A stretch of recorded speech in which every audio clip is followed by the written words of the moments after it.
आज देश में इन दो खबरों की सबसे बड़ी चर्चा हो रही है। लोग इन्हें दबाकर शेयर कर रहे हैं। सोशल मीडिया से लेकर राजनीतिक गलियारों तक इन्हीं दो खबरों की चर्चा है। पहली खबर नीट यूजी परीक्षा से जुड़ी है, जहां एनटीए की एक और बड़ी लापरवाही सामने आई है। जहां महाराष्ट्र के एक छात्र ने अपना एग्जाम सेंटर नागपुर चुना था, लेकिन पहुंच गया यूएई की राजधानी अबू धाबी। वहीं एग्जाम के दौरान सोशल मीडिया ऐप टेलीग्राम पर भी रोक चर्चा का विषय बना हुआ है। दूसरी तरफ अयोध्या के राम मंदिर को लेकर नया विवाद खड़ा हो गया है। आरोप है कि मंदिर में आने वाले दान के हिसाब किताब में गड़बड़ी हुई है। पुजारी से लेकर नेता तक एक दूसरे पर आरोप लगा रहे हैं। आखिर इन दोनों मामले हैं क्या और इनमें पूरा सच क्या है, आइए जानते हैं। सबसे पहले बात करते हैं नीट यूजी परीक्षा से जुड़ी बड़ी खबर की। देश भर में लाखों छात्र नीट यूजी परीक्षा की तैयारी में जुटे हैं, लेकिन इसी बीच एनटीए की एक और बड़ी तकनीकी गड़बड़ी सामने आई है। महाराष्ट्र के नागपुर के 18 वर्षीय छात्र अब्दुल्ला मोहम्मद तालिब को 21 जून को होने वाली री एग्जाम के लिए भारत की जगह अबू धाबी का परीक्षा केंद्र दे दिया गया, जबकि परिवार का कहना है कि आवेदन करते समय केवल महाराष्ट्र के केंद्रों का ही चयन किया गया था। जैसे ही एडमिट कार्ड सामने आया, मामला सोशल मीडिया पर वायरल हो गया। लोग एनटीए की कार्य प्रणाली पर सवाल उठाने लगे। कई यूजर्स ने तंज कसते हुए पूछा कि क्या अब परीक्षा देने के लिए छात्रों को विदेश भी भेजा जाएगा। इस बीच छात्र के पिता मोहम्मद तालिब ने बताया कि मेरे बेटे के पास तो पासपोर्ट तक नहीं है, वह विदेश कैसे जाता। इस लापरवाही के कारण वह मानसिक तनाव में आ गया और कल रात बहुत रोया। वह परीक्षा भी देना नहीं चाहता था, लेकिन उसकी मां ने उसे समझाया। इस मुद्दे पर शिक्षकों और नीट मेंटर्स की प्रतिक्रिया भी सामने आई। कई लोगों ने इसे एनटीए का एक और बड़ा कारनामा बताया। उनका कहना है कि परीक्षा से ठीक पहले से गलतियां छात्रों का आत्मविश्वास तोड़ देती है। विपक्ष ने भी सरकार और एनटीए को घेरा है। लोकसभा में विपक्ष के नेता राहुल गांधी ने कहा कि सरकार हमारे बच्चों के भविष्य के साथ जुआ खेलना बंद करे।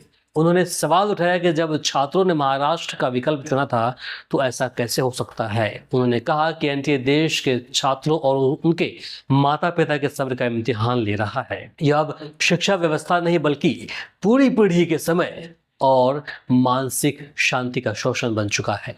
वहीं महाराष्ट्र के पूर्व मंत्री डॉक्टर अनीस अहमद ने कहा कि एनटीए ने देश की इतनी बड़ी परीक्षा प्रणाली का मजाक बना दिया है। बढ़ते विवाद के बाद एनटीए ने इसे टेक्निकल ग्लिच बताया और गलती स्वीकार करते हुए छात्र को नागपुर का नया एडमिट कार्ड जारी करने का आश्वासन दे दिया। हालांकि एजेंसी का दावा है कि आवेदन फॉर्म में अबू धाबी और दुबई के विकल्प दिखाई दे रहे थे, जबकि परिवार इस दावे को पूरी तरह खारिज कर रहा है।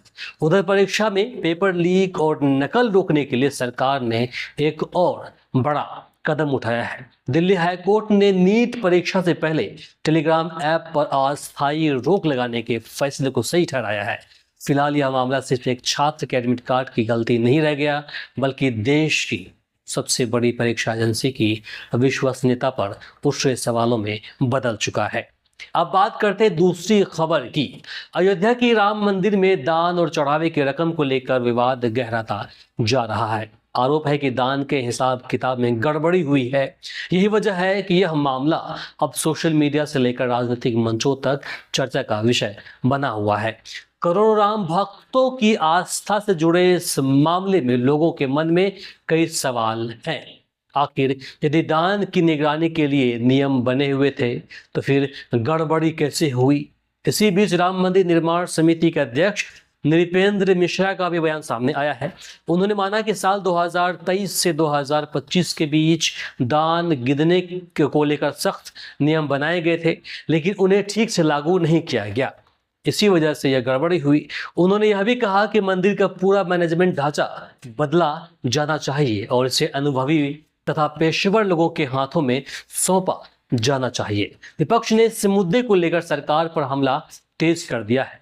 यूपी कांग्रेस अध्यक्ष अजय राय ने कहा कि यह सैकड़ों करोड़ों रुपए की संगठित लूट है और इसकी जांच हाई कोर्ट के मौजूदा जज से कराई जानी चाहिए।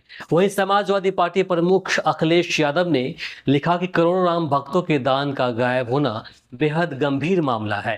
उन्होंने कहा कि सरकार की चुप्पी कई सवाल खड़े करती है और अदालत को खुद इस मामले का संज्ञान लेना चाहिए। वहीं राजद सांसद सुधाकर सिंह ने राम मंदिर ट्रस्ट को कानूनी नोटिस भेजकर 2021 से 2026 तक के मिले सभी दान और खर्च का पूरा व्हाइट पेपर सार्वजनिक करने की मांग की है। विवाद बढ़ने के बाद उत्तर प्रदेश सरकार ने 3 सदस्यीय SIT जांच बैठा दी है। मुख्यमंत्री योगी आदित्यनाथ ने कहा है कि जो भी व्यक्ति करोड़ों राम भक्तों की आस्था और पैसों की चोरी में शामिल पाया जाएगा उसे बिल्कुल बख्शा नहीं जाएगा। सरकार का कहना है कि SIT को 15 दिनों के भीतर अपनी रिपोर्ट देनी है। साथ ही मुख्यमंत्री ने नेताओं को जांच पूरी होने तक अनावश्यक बयानबाजी से बचने की सलाह दी है। विपक्ष पर पलटवार करते हुए मुख्यमंत्री योगी आदित्यनाथ ने कहा कि जो लोग राम भक्तों पर गोलियां चलवाते थे और माफियाओं की कब्रों पर फातिहा पढ़ने गए थे वे आज हमें राम भक्ति का उपदेश दे रहे हैं।